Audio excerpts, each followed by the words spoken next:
She told us she's desperate for a job to support her one-year-old son back in Venezuela. The Texas governor says he will continue busing migrants to sanctuary cities to relieve border towns. Tonight, a DHS assessment team is here in the city.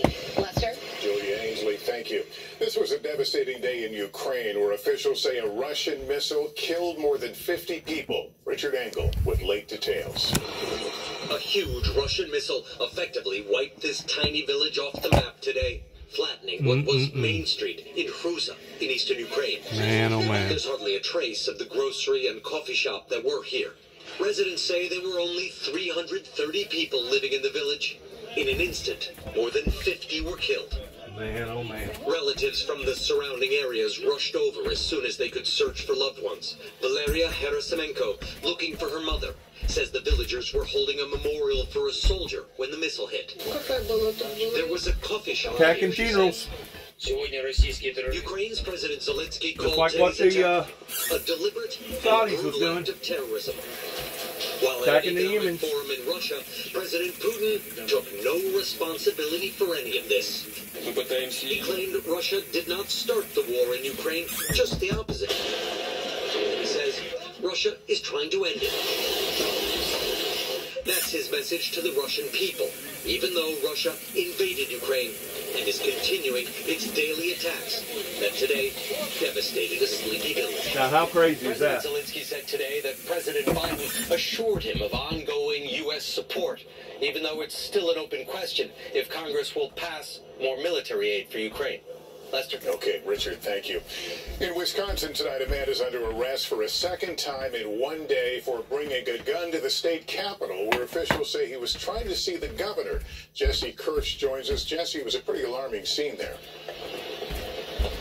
That's right, Lester. Details still coming in, but so far officials say that a shirtless man with a holstered handgun went into the Wisconsin state capitol yesterday demanding to see Governor Tony Evers before he was arrested for openly carrying a firearm into the capitol. Authorities say he later bailed himself out of jail and then hours after the first incident returned to the state capitol exterior, this time armed with a loaded AK-47 style rifle as well as a collapsible police style baton. Authorities say the man was taken into custody for a psychiatric evaluation. We're also told that at the time of the incident, the governor was not in the Capitol, which does not have metal detectors. And this is just the latest high-profile incident involving an elected official. Last year, the governor was allegedly on a hit list, which also purportedly included Senate Minority Leader Mitch McConnell, as well as Michigan Governor Gretchen Whitmer. And remember, Whitmer was also the intended victim of a kidnapping plot back in 2020.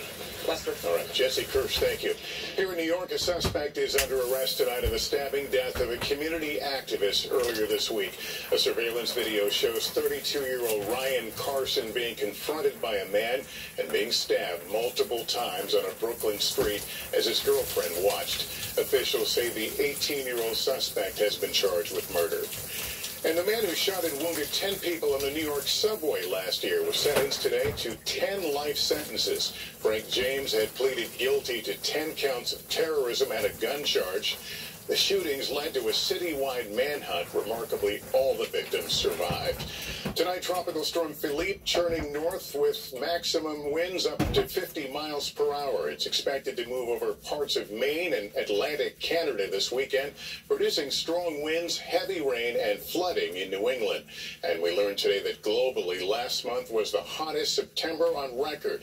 Climate change and El Nino are blamed. This follows the hottest July and August. One climate scientist called the summer's heat extraordinary. It's those conditions that are contributing to a growing water crisis in Louisiana, where salt water is seeping into the Mississippi River. Here's Sam Brock. Tonight, the race to keep New Orleans drinking water safe, as the flow of the Mississippi River might not be strong enough to prevent disaster. Those in Port Sulphur already struggling. When we run the water, when I take a bath, I smell you can smell it. You can feel and smell the salt. Yes, sir. When we met Harold Sylvie and his wife Denise, they were unloading water for their kids and grandkids. How long have you been dealing with this for? Oh, I say a couple of months. Parts of their parish under a drinking water advisory. Even with Plaquemines Parish barging and blending water from plants upstream to keep saline levels down. In the region's most populous parish, Jefferson, where close to 500,000 people are potentially said to be affected, it's a race to get these pipes down and bring in fresh water. Do you anticipate having to tell people they can only drink bottled water? We're hoping not. We're hoping that this system is able to connect us upriver. The Army Corps of Engineers has had some success bolstering an underwater barrier called a sill. But following the hottest summer on record and the majority of Louisiana under a state of exceptional drought, these emergency steps are only a stopgap. All levels of government are throwing everything we have at this problem. And unfortunately, the silver bullet is rain. We need rain upstream. The salt water has already gone some 60 or 70 river miles up the Mississippi, but that was mostly unimpeded.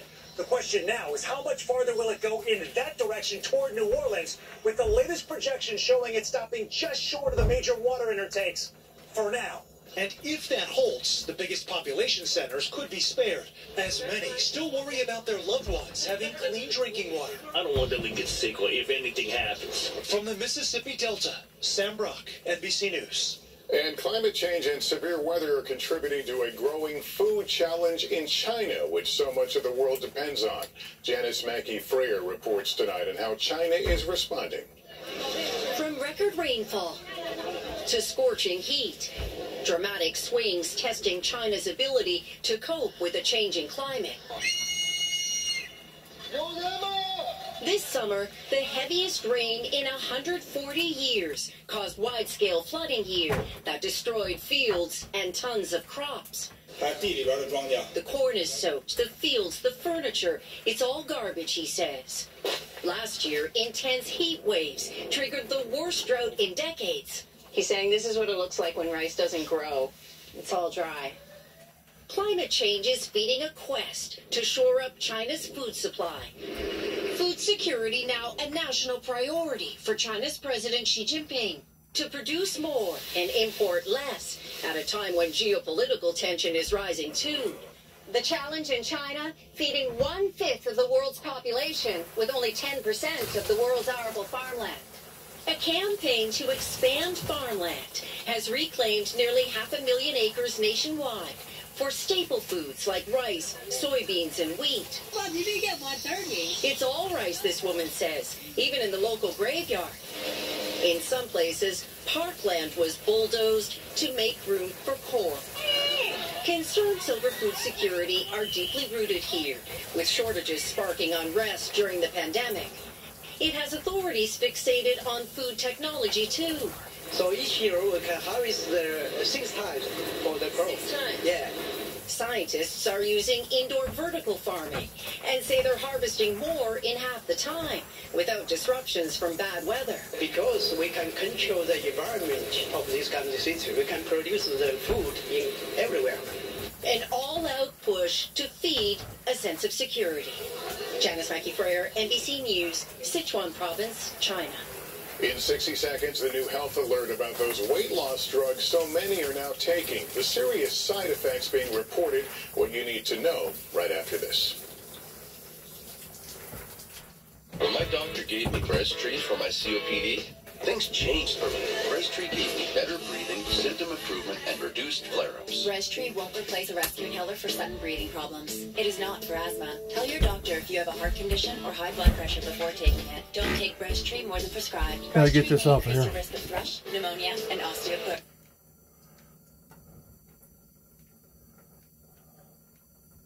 The side effects are rare. Just a little bit right. Right. There. You know, Lester, these medications have been prescribed for years to treat diabetes. It's only recently that they've been taken, in the case of Ozempic, off-label to lose weight. This is the first large study of adverse reactions among non-diabetic patients. The results show a higher risk of gastrointestinal issues compared to different weight loss medication, specifically a 9 times higher risk of pancreatitis, more than 4 times higher risk of a bowel obstruction, and a more than 3.5 times higher risk of stomach paralysis. The side effects are rare, according to the study's authors, but doctors say patients who are not diabetic or obese may want to weigh those risks differently. Novo Nordisk, the maker of Ozempic, tells NBC News it stands by the safety of its products, which include labels about these possible side effects. The company also noting that some of the data for the study was collected before its drugs were on the market. The bottom line, Lester, speak with your doctor and make sure that you're the right fit for these medications. A lot of interest in these drugs. All right. Sure. Steph, thanks very much. Coming up, the close call landing at a Tennessee airport and bed bugs plaguing Paris. Why cities across the world are on alert. Next. I'm going to back this up real quick. What they was talking about, that drug. Here.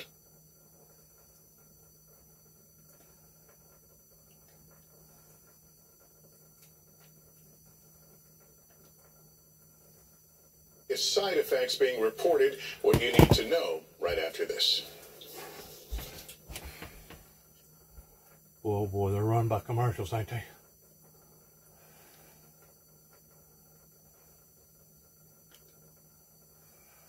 Price. One commercial on top of another commercial.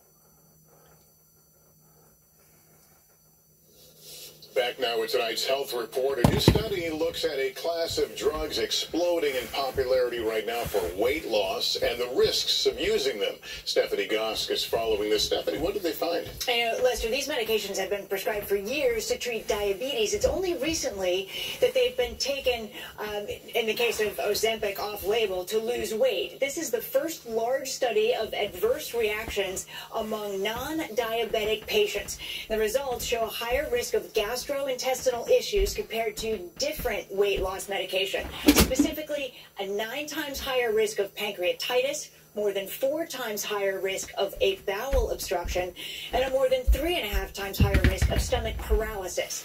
The side effects are rare, according to the study's authors, but doctors say patients who are not diabetic or obese may want to weigh those risks differently. Novo Nordisk, the maker of Ozempic, tells NBC News it stands by the safety of its products, which include labels about these possible side effects. The company also noting that some of the data for the study was collected before its drugs were on the market. The bottom line, Lester, speak with your doctor and make sure that you're the right fit for these medications. A lot of interest in these drugs. All right. Sure. Steph, thanks very much. Coming up, the close call landing at a Tennessee airport and bed bugs plaguing Paris. Why cities across the world are on alert. Next.